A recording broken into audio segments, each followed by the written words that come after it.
السلام علیکم ورحمۃ اللہ وبرکاتہ۔ عالم برزخ کا ہمارا سفر، ہم اپنے دوست کے ساتھ الحمدللہ اپنے سفر پہ ہیں، اور کل شب جمعہ ہم نے مرحومین سے ملاقات کی، ان کے حال احوال پوچھے، اور ہم اب آگے کا سفر اپنا شروع کر رہے ہیں۔ تو ہم نے اپنے دوست سے کہا کہ ہم دیکھنا چاہتے ہیں کہ ہم مرحومین سے تو ملے ہیں، ہم اپنی قبر کا بھی حال دیکھنا چاہتے ہیں کہ کس حال میں ہے۔ تو ہمارے دوست نے کہا کہ اوپر سے دیکھنا چاہو گے، یعنی اوپری اوپری جو حالات ہوتے ہیں، یا یہ دیکھنا ہے کہ قبر کے اندر کا کیا معاملہ ہے۔ تو ہم نے کہا نہیں، اوپر کا تو ہمیں معلوم ہے کہ اوپر سے جو ہے مہینے میں ایک دفعہ 4-6 مہینے بعد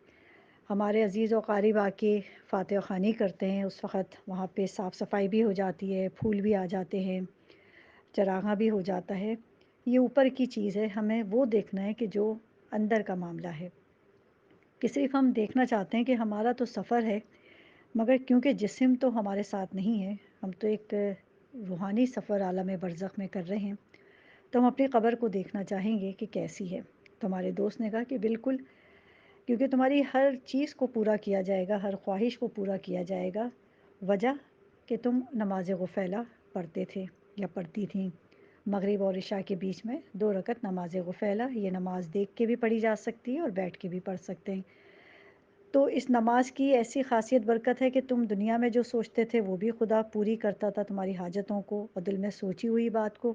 اور یہاں تم اپنی زبان سے کہہ رہے ہو کہ دیکھنا ہے، تو بالکل یہ خواہش بھی پوری ہوگی۔ تو اس نے ہمیں اشارہ دیا اور بتایا کہ دیکھو یہ تمہاری قبر ہے۔ تو ہم نے اس طرف دیکھا جہاں ہمارا دوست اشارہ کر رہا تھا، کہ ہم نے قبر کا منظر دیکھا، قبرستان ہے، اوپر قبر ہماری صاف تھی الحمدللہ، پھول پڑے ہوئے تھے، اگربتی وغیرہ بھی کوئی ہمارے عزیز وہاں پہ جلا کے گئے تھے، مگر ہمارا اس سے کوئی معاملہ نہیں تھا، ہم یہ دیکھنا چاہ رہے تھے کہ اندر کیا معاملہ ہے۔ تو ہم نے دیکھا اندر کہ ہماری جو قبر ہے، اس میں جو ہمارا جسم ہے وہ بوسیدہ نہیں ہوا، اور وہاں پہ ہمیں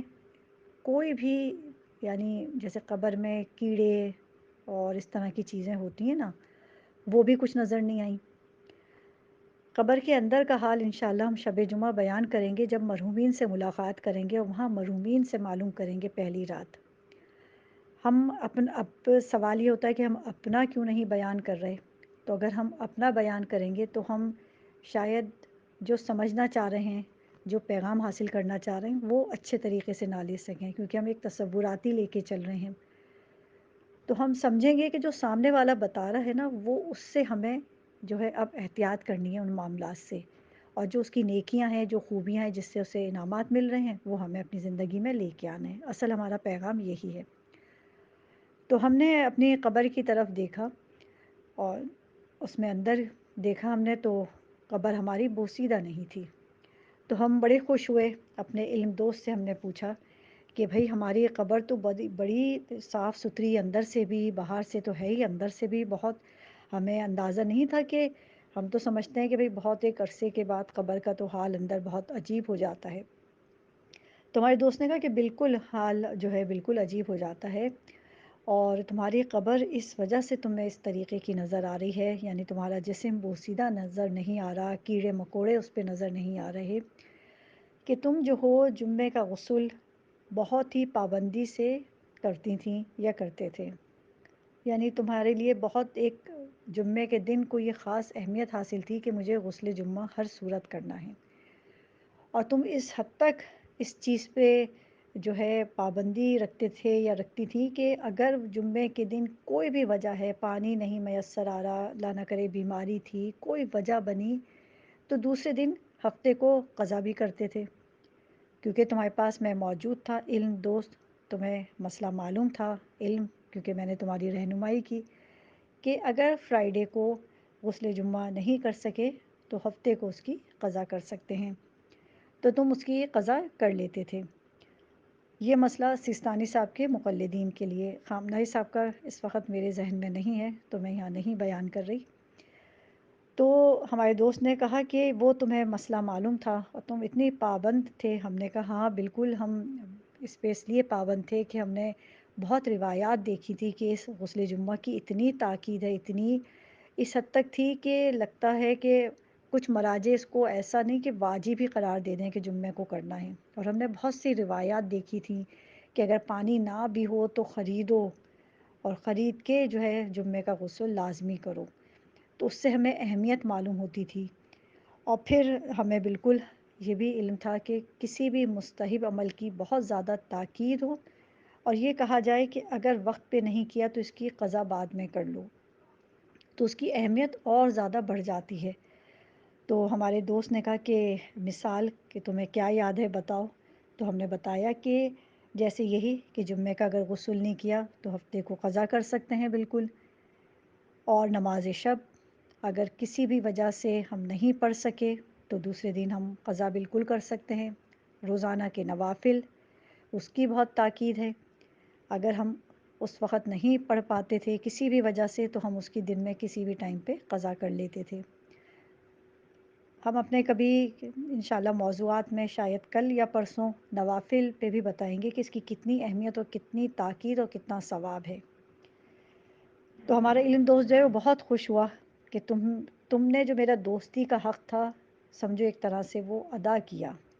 یعنی علم جو ہے وہ ہم سے مخاطب ہے اور ہمارا شکریہ ادا کر رہا ہے کہ تم نے مجھے اتنا سنبھال کے رکھا جیسے کوئی قیمتی چیز ہوتی ہے، تم نے اتنا سمجھا مسائل کو۔ تو ہم نے کہا بالکل، کیونکہ ہمیں اپنی آخرت کی فکر تھی اور ہم ان چیزوں کو جمع کرتے تھے جہاں سے بھی سنتے تھے، جہاں بھی پڑھتے تھے کہ ہماری قبر میں، ہماری برزخ میں کیا چیزیں کام آئیں گی۔ تو بہرحال ہمارے علم دوست نے کہا کہ اب ہم سفر کرتے ہیں، تم نے اپنی قبر دیکھ لی، تمہیں خوشی حاصل ہوئی، اب آگے چلتے ہیں۔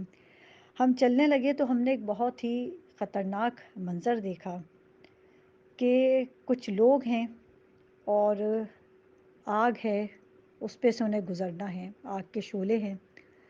اور وہی ان کا راستہ ہے، اس سے ہو کے، اس کے قریب سے، اس کی تپش کو محسوس کرتے ہوئے ہی انہیں گزرنا ہے۔ تو ہم ایک دم جو ابھی خوشی اور مسرور تھے اپنی قبر دیکھ کے فوراً جو ہے کانپنے لگے اور گھبرا گئے کہ یا اللہ یہ تو آگے کوئی راستہ نظر نہیں آ رہا۔ پھر اپنے علم دوست کی طرف متوجہ ہوئے کہ یہ کیا ماجرا ہے، یہ کون لوگ ہیں اور کیا ہمیں بھی اس راستے سے گزرنا ہے؟ تو ہمارے دوست نے، علم دوست نے بتایا کہ یہ وہ لوگ ہیں کہ جو لوگوں سے بغض اور کینہ رکھتے تھے دنیا میں۔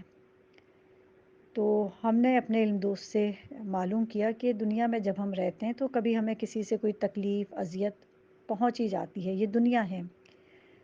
کبھی ایسے معاملات ہو جاتے ہیں، چاہے عزیز ہوں، آفس ہو، اسکول ہوں، کالج ہوں، کوئی بھی معاملات ہوں، کبھی کبھی ایسا ہوتا ہے ڈاکٹر، مریض، کوئی ایسی سخت بات کہیں نہ کہیں کچھ ایسا ہو جاتا ہے کہ انسان کو تکلیف ہوتی ہے۔ تو ہمارے دوست نے کہا کہ تکلیف ہوتی ہے تو تم کیا کرتے تھے یا کرتی تھیں جب تمہیں ایسی ہوتی تھی؟